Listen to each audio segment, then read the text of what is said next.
नमस्कार. खूप दिवसांपूर्वीच ठरवून ठेवलं होतं, की ही रेसिपी एकदा नक्कीच मी बनवणार. तर हा पदार्थ ना मी माझ्या मैत्रिणीच्या घरी खाल्ला होता. तर तिची बनवण्याची पद्धत ना ती जेव्हा मी ऐकली ना तर मला खूप आवडली आणि तीच तुमच्यासोबत मला शेअर करायची आहे. आणि अतिशय सोपी आहे. म्हणजे आपल्या नेहमीच्या पद्धतीपेक्षा ना खूप वेगळीसुद्धा आहे. तर आज आपण गाजरचा हलवा बनवणार आहोत. तर आपण त्याच्यासाठी आपल्याला गाजर किसायची अजिबात गरज नाही आहे. हे बघा मी तुम्हाला किसून दाखवलं इथे फक्त.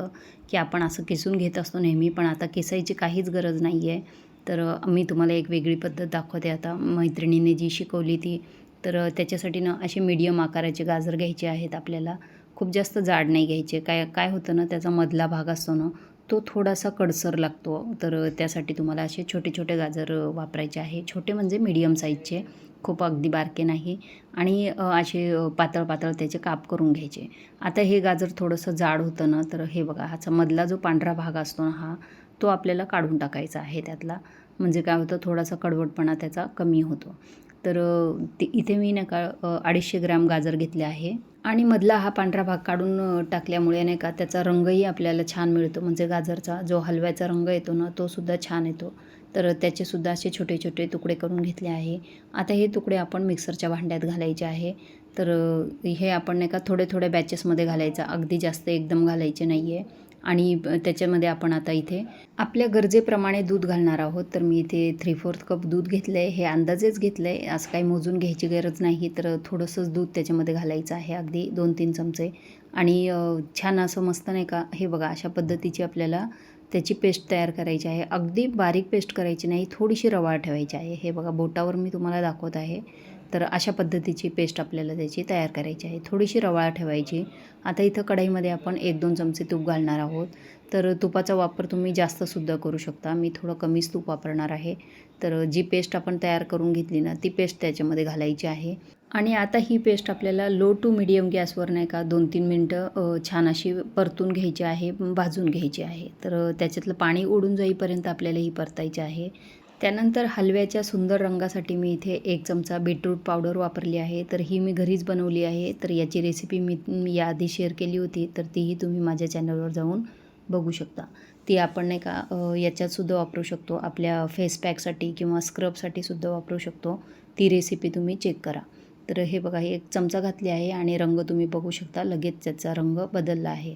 तर आता हे पावशेरच गाजर आहे त्यामुळे मी मोजून 4 चमचे इथं साखर घातली आहे. साखरेचं प्रमाण हे योग्य आहे. एवढं पुरेसं होतं. अति गोड होत नाही आणि अगोडसुद्धा होत नाही. आता साखर विरघळेपर्यंत परत याला आपण मस्त असं शिजवून घ्यायचं आहे. लो टू मीडियम गॅसवरच शिजवायचं. खूप मोठ्या गॅसवर नाही. म्हणजे हे जळणार नाही. आता याला आपण ना 2 मिनटं साखर विरघळेपर्यंत झाकून घेऊया. हे बघा साखर पूर्ण विरघळली आहे. आणि असं छान असं मिक्स करून घ्यायचं. आणि रंग बघू शकता तुम्ही किती सुंदर आला आहे. तर तुमच्याकडे बीटरूट पावडर नसेल ना तर काय करायचं, गाजर जेव्हा आपण मिक्सरमधून वाटून घेतलं ना तेव्हा तुम्ही अर्ध्या बीटाचे तुकडेसुद्धा त्याच्याबरोबर घालू शकता, ताज्या बीटाचे. म्हणजे सेम असाच रंग तुम्हाला गाजरच्या हलव्याचा मिळेल. आता इथे 2 चमचे मी दूध पावडर घातली आहे. तर आपण इथे नाही का दुधाचा वापर केलेला नाही आहे जास्त, त्यामुळे मी इथं दूध पावडर वापरली आहे. त्याच्यामुळे ना चव खूप छान येते. तर तुम्हाला जर दूध पावडर वापरायची नसेल तर मग काय करायचं, शिजवताना याच्यामध्ये दूध थोडंसं जास्त घालायचं आहे. किंवा आपण मिक्सरमधून जेव्हा गाजर फिरवून घेतलं ना तेव्हा दूध घातलं होतं त्याच्यात. तर तेव्हा थोडंसं जास्त दूध तुम्ही घालू शकता. फक्त बारीक वाटायचं नाही. दूध जास्त घातलं ना की जास्त बारीक वाटलं जातं ते. त्यासाठी मी ते दूध कमी वापरलं होतं. आणि त्यानंतर आता शेवटी आपण 2 मोठे चमचे मी इथं काजू, बदाम, पिस्त्याची पावडर घातली आहे. आणि त्यानंतर अर्धा छोटा चमचा आपण इथे नाही का वेलची पावडर घातली आहे. आणि तळून घेतलेले काजू बदामाचे तुकडे घातले आहे. तुपात तळून घेतले आणि ते घातले आहे. हे बघा किती छान टेक्स्चर आलं आहे. तुम्हाला अगदी जवळून दाखवते. तुम्ही म्हणजे नाही का तुम्हाला अजिबात आता किसायची सुद्धा गरज नाही गाजर. आणि कितीतरी किलोच्या प्रमाणात तुम्ही अशा पद्धतीने बनवू शकता. अगदी 4-5 किलोसुद्धा तुम्ही हलवा नाही का सहज बनवू शकाल. एवढी सोपी पद्धत आहे ना, म्हणजे मला पहिल्यांदाच कळाली ही आणि एवढी आवडली ना तर वाटलं की तुमच्याबरोबरही शेअर करावी.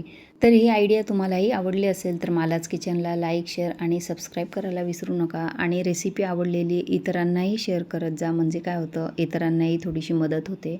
तर हे बघा किती मस्त असं नाही का हलवा तयार झाला आहे आपला. अगदी सॉफ्ट आहे आणि चवीला एवढा सुंदर झाला आहे ना, एवढा मखमली असा छान लागतो आहे की नाही, तुम्हाला काय सांगू मी. तर याच्यामध्ये ना तुम्ही खवासुद्धा वापरू शकता, तुम्हाला जर आधी याला रिच टेस्ट द्यायचा असेल तर हे बघा, रंगसुद्धा बघा आणि टेक्स्चरसुद्धा बघा, म्हणजे तुम्हाला अगदी जवळून दाखवते.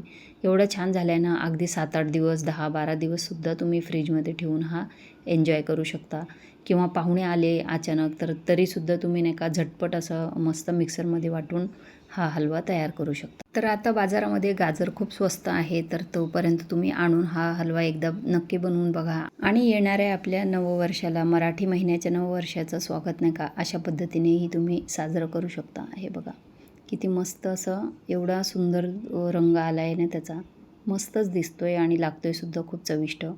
तर बघा, तुम्हाला आजची रेसिपी आवडली असेल तर इतरांनाही शेअर करा.